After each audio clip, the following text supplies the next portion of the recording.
जैसा कि आप देख पा रहे हैं, ये 9th क्लास का मैथमेटिक्स का पेपर है, हाफ ईयरली एग्ज़ाम का 2023-24 का। ठीक है, तो मैं इसका फर्स्ट सेक्शन अभी करा दूंगा। फर्स्ट सेक्शन में इसके 16 क्वेश्चन है, एक एक नंबर के। तो 16 के 16 अभी मैंने बोर्ड पे लिखे हैं, तो हम 16 के 16 करेंगे। ये हो 16 क्वेश्चन।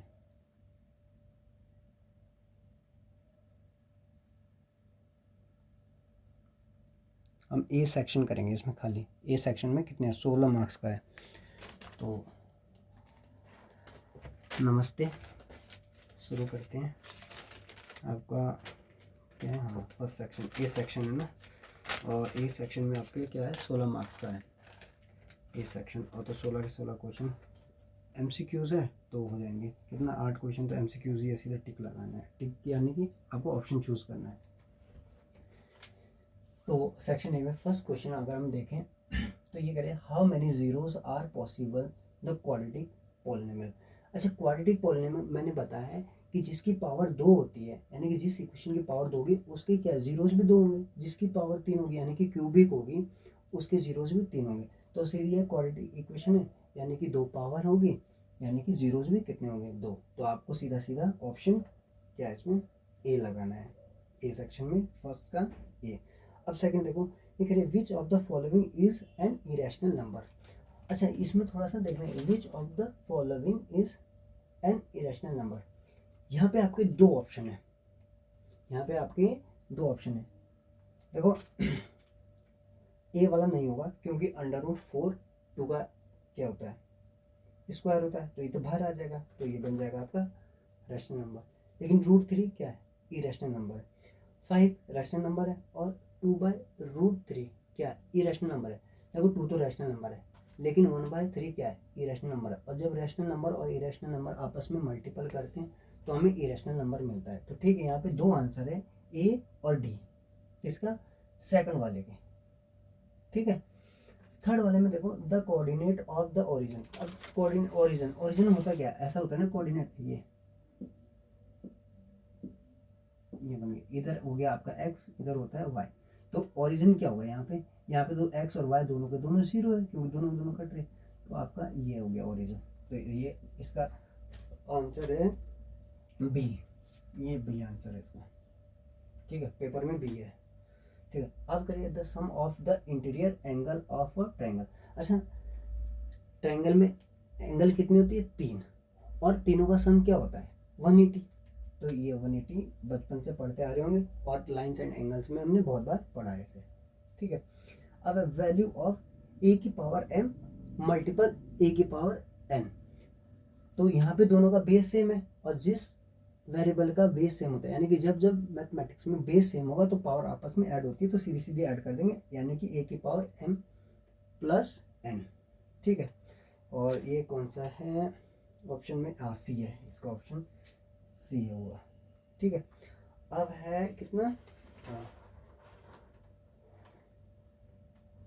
फोर्थ, ये होगा ऐसे होगा, ये फोर्थ, ये नहीं 6 होगा नहीं, 6। ये कह रहे हैं द जीरोज ऑफ पॉलिनोमियल। यहाँ पे इक्वेशन है हमारे पास 2x + 4 = 8। तो ये कह रहे हैं कि इसका जीरोस क्या हुआ। तो जीरोस का मतलब क्या होता है, या तो ये दोनों साइड को इक्वल कर दिया, जीरो कर दिया। तो ऐसा तो कोई ऑप्शन में हमारे पास है नहीं। क्या है हमारे पास 2 1 4 3। तो हमारे अगर हम x की वैल्यू 2 रखते हैं, पुट करके मैंने यहाँ लिखा भी 2 रखते हैं, तो देखो 2 2 जा 4, और 4 और 4 क्या 8 के इक्वल आ रहा है, यानी कि दोनों तरफ बराबर आ रहा है, यानी कि जीरोस क्या होगा इसका 2। अब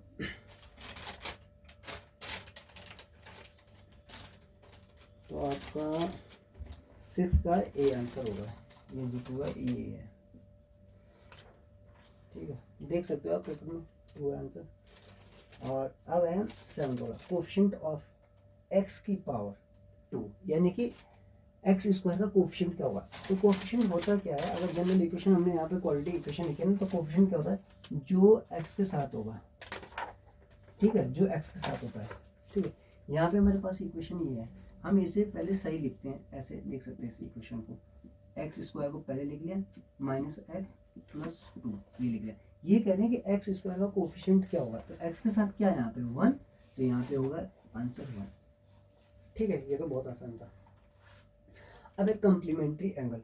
कॉम्प्लीमेंट्री एंगल होता क्या है, किन्हीं दो एंगल का यानी कि सम ऑफ 90 आ जाए, ठीक है, 90 से ऊपर नहीं जाना चाहिए, 90 हो है तो उसे बोलते हैं कॉम्प्लीमेंट्री। तो यहाँ पे क्या बोला है, कॉम्प्लीमेंट्री एंगल ऑफ 30 का कॉम्प्लीमेंट्री एंगल होगा। तो हमें क्या है, सम ऑफ क्या होता है, सम कितना होता है कॉम्प्लीमेंट्री एंगल में, 90 डिग्री। तो एक को मान लिया हमने एक्स मान लिया, मैंने यहाँ थीटा मान रखा, तो आप एक्स मान सकते हो, और 30 तो दिया है, इसका कॉम्प्लीमेंट्री एंगल इक्वल टू में 90 लिख दो। 30 को उस साइड लेके जाएंगे तो 90 माइनस 30 कितना बचेगा, 60, तो 60 डिग्री आ गया। तो आपका इसमें क्या होगा, 60 डिग्री होगा कॉम्प्लीमेंट्री एंगल। कितना बनेगा इसका, 60 डिग्री, किसका, 30 का। ओके, अब आते हैं हम क्वेश्चन नंबर 2 पर। ये क्वेश्चन नंबर फर्स्ट था और उसके 8 पार्ट थे दिए हुए, ठीक है, 8 नंबर तो ये क्लियर हो गए, इजी है, इससे आसान कुछ है नहीं। अब यहाँ पे आते हैं find the value of x. तो ये तो बहुत आसान है, 6 चैप्टर में इतना पढ़ा है कि मत पूछो, रिवीजन भी 2-3 बार हो ही गया था इसका। तो ये तो लीनियर पेयर, सीधी लाइन, उस पर कोई दूसरी लाइन ऐसे आ गई, लीनियर पेयर ऑफ एंगल बना, वी नो दैट, लिखेंगे सीधा सीधा, और 3x plus x equal to 180 होता है लीनियर पेयर ऑफ एंगल। ये हो जाएगा 4x इक्वल टू 180, 4 नीचे आ गया तो आ गया 45, तो x की वैल्यू हमारे पास क्या है, 45, आंसर सीधा। अब कह रही है रिफ्लेक्सिव एंगल।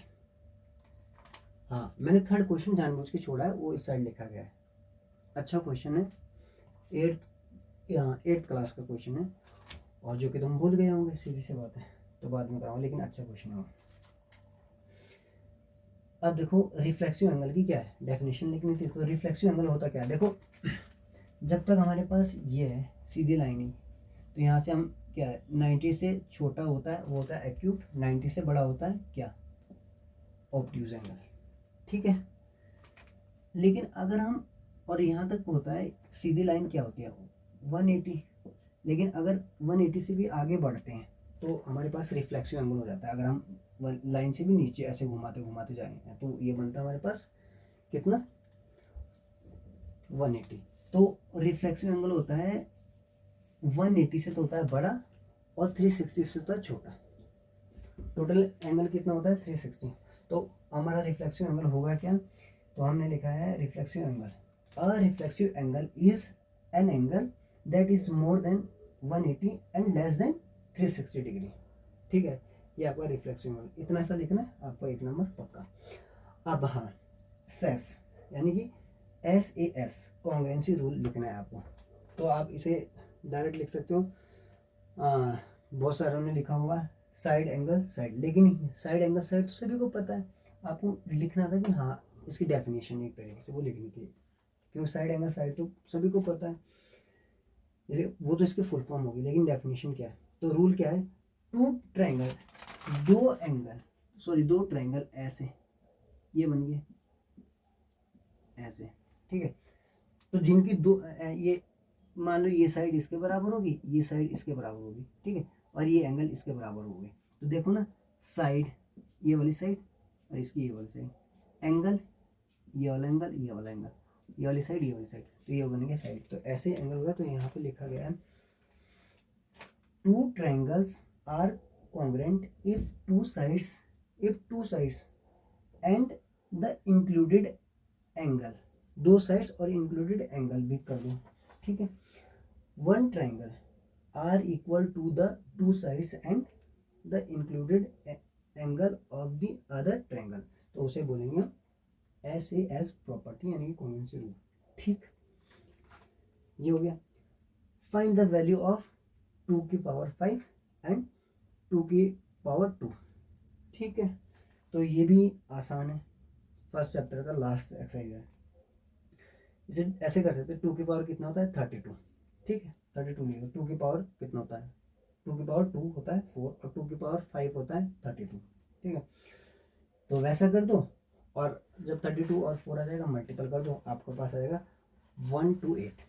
नहीं तो आप क्या कर दो, जब बेस सेम होता है तो पावर ऐड कर दो, बेस सेम है पावर ऐड कर दो, 5 + 2 कितना हो जाएगा 2 की पावर 7। तो जब 2 की पावर 7 बन जाएगा उसके बाद 2 की पावर 7, 2 को 7 टाइम्स लिखो मल्टीपल में, और मल्टीपल करके देखो आपका 128 आएगा, ठीक है। अब आते हैं वापस थर्ड क्वेश्चन में जो हमने छोड़ा था। यहाँ पे है जो रूट है ना, जो रूट है वो 6 टाइम्स है, ठीक है। और यहाँ पे क्या है यार, खाली 2 जो है 2, जो रूट है वो 2 टाइम्स है, ठीक है। इसे हम ऐसे लिखेंगे, ये मल्टीपल हो रही है इसकी आपस में, इन्होंने बोला मल्टीपल करो, क्या है इसको, कितने रूट जो हो रहा है 6, रूट 5 और 6 लिखा है, इसका हम क्या करेंगे, मल्टीपल करेंगे। ये रूट पे बैठा है 2, यहाँ ऐसे है बैठा है, अलग से नहीं, ऐसे यहाँ पे बैठा है ये। इसका मतलब होता है 5 की पावर हाफ, ठीक है।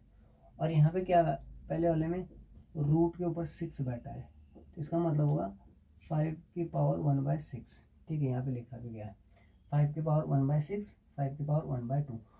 और जब बेस सेम होता है तो पावर ऐड होती है। यहाँ पे बेस क्या है, 5 है, 5 लिखा, 1/6 प्लस 1/2, 1/6 प्लस 1/2 में से एलसीएम ले लो, 6 आ जाएगा, ठीक है। 6 आया, 1 + 3 और ये बन गया 4, तो ये बन गया 4/6, ठीक है। 4/6 बन गया, इक्वल टू कितना हो गया, 5 के 2 से ये कट जाएगा, 2 एंड 3 टाइम, तो ये आ रहा है 5 की पावर 2/3, ओके। अब देखो 1/3 का मतलब क्या हो गया, जैसे यहाँ पे लिख रहे थे 6, ये रूट पे है ना बैठा हुआ, तो हम लिख रहे थे इसे 5 की पावर 1/6, तो यहाँ पे अपॉन में आ रही ना पावर, अपॉन में यहाँ पे क्या आ रहा है 5 का 1/3 मल्टीपल बाय 2, ठीक है। तो हम इसे ऐसे लिख सकते हैं, 3 रूट में बैठा है और 5 की पावर 2, तो ये हो जाएगा हमारे पास, रूट में बिठा देंगे 3 और ये हो जाएगा 25, ऐसा ही कुछ हमने यहाँ पे करा है, ठीक है। इस क्वेश्चन को एक बार चाहे मैं दोबारा भी करवा दूंगा सेपरेटली, अच्छा क्वेश्चन है, ठीक है। ये हो गया। अब है 7th, ये है सप्लीमेंट्री। जैसे कम्प्लीमेंट्री होता है ना कि दो एंगल का सम कितना आना चाहिए 90, वैसे सप्लीमेंट्री होता है एंगल का सम आपका 180 आना चाहिए, ठीक है।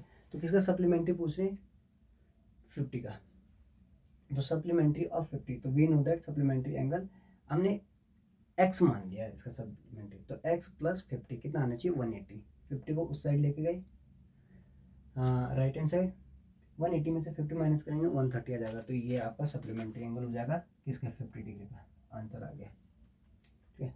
और 8th क्वेश्चन तो इतना इजी है कि मैंने कई बार प्रॉपर्टी लिखाई होगी ये, और तुम बचपन से पढ़ते आ रहे होंगे, अब तो 9th क्लास में हो, पहले से बहुत पहले से पढ़ते आ रहे होंगे, ये 6-7 में तो पढ़ते होंगे, a + b का होल क्यूब, ठीक है।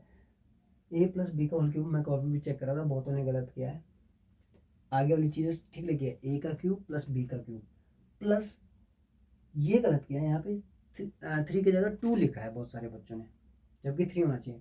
होता क्या है, a + b का क्यूब इक्वल टू a का क्यूब + b का क्यूब प्लस 3ab, और ब्रैकेट के अंदर आता है a + b, या तो ऐसा लिख लो नेक्स्ट में, या ऐसे लिख लो a का क्यूब + b का क्यूब प्लस, अब हम 3ab की मल्टीपल अंदर कर रहे हैं, तो जब अंदर 3ab की मल्टीपल करेंगे तो होगा क्या, 3 तो 3 रहेगा, a जब a से मल्टीपल करेगा तो सेम बेस, तो पावर ऐड हो जाएगी, यानी कि a की पावर 2 और b आ जाएगा, फिर वो प्लस का साइन लगाएंगे, प्लस का साइन लगा देंगे, 3ab b के साथ मल्टीपल करेगा, 3a और b की पावर कितनी हो जाएगी 2, तो ये हो जाएगा 3ab की पावर 2, आसान है, याद ही करना पड़ेगा, फॉर्मूला है। फिर 9th क्वेश्चन है आपका, आपको एक पॉइंट दे रखा है, क्या है पॉइंट है -3 और -5, तो क्वाड्रेंट जैसे मैंने यहाँ पे बताया था, ये क्वाड्रेंट है, ठीक है। तो ये ऊपर वाली चीज़ें होती है सब पॉजिटिव, और इधर भी होती है राइट हैंड में पॉजिटिव, इधर होती है नेगेटिव, और नीचे को भी जाओगे तो भी मिलेगी नेगेटिव चीज़ें, ठीक। इसमें क्वाड्रेंट होते हैं, यहाँ पे अगर आपको दिख रहा होगा, यहाँ पे क्वाड्रेंट लिखा हुआ है, first quadrant, second quadrant, third quadrant और फोर्थ क्वाड्रेंट, यहाँ पे देख लो, ये होता है first quadrant, second quadrant, third quadrant और आपका हो गया फोर्थ क्वाड्रेंट, ठीक है। तो माइनस माइनस कहाँ आएंगे, देखो इधर तो प्लस है, यहाँ -3 इधर होगा, -5 इधर होगा, तो नीचे कुछ ऐसा ही बनाया गया है कि तो ये आपके 16 यानी कि 16 मार्क्स यानी कि 16 नंबर का पेपर ए सेक्शन में था आपका 16 मार्क्स का, और ये हम मैंने सॉल्व कर दिया है। बाकी देख लेना आप आराम से पॉज करके देख सकते हो आप, रुक के छापना है तो छाप लेना, नहीं छापना है तो कोई बात नहीं। हाँ पर यह है कि आप आंसर मैच कर सकते हो कि आपके कितने सही गए कितने गलत, ठीक है। बाकी क्वेश्चन नंबर 3 बहुत ही अच्छा क्वेश्चन है, बढ़िया क्वेश्चन है, क्योंकि 8th क्लास का है और 8th क्लास में भूल गए हो तो इसलिए तुम्हें याद करना चाहिए, क्योंकि अच्छा क्वेश्चन है, क्योंकि इसमें पावर का खेल अच्छे से हो रहा है, ठीक है। बाकी नीचे वाला देखते हैं भी क्या होता है, इसका दिख रहा है, प्रॉपर दिखाते हैं। ये देखो आप, ये जिसको नहीं दिख रहा होगा वीडियो पॉज कर सकते हो, आप देख सकते हो इसे।